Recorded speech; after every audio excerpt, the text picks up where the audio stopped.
Maring pinabulaanan ni dating Pangulong Gloria Macapagal Arroyo ang mga ulat hinggil sa umano'y tangkang pagpapatalsik kay House Speaker Faustino Bogie D. III.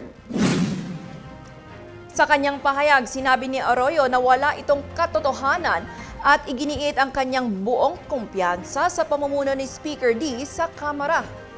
Binigyan din niya na nananatiling matatag ang kanilang ugnayan at suporta sa isa't isa na nagsimula pa noong umanong panahon ng ama ng Speaker na si dating Isabela Governor Faustino D. Sr. Sa ngayon, wala pang malinaw na pinagmulan ang kumalat na balita ukol sa umano'y pagbabago sa liderato ng House of Representatives. Matatandaang si Arroyo ay nagsilbi ring Speaker ng Kamara mula 2018 hanggang 2019 matapos ang isang leadership chance laban kay dating Speaker Pantaleon Alvarez.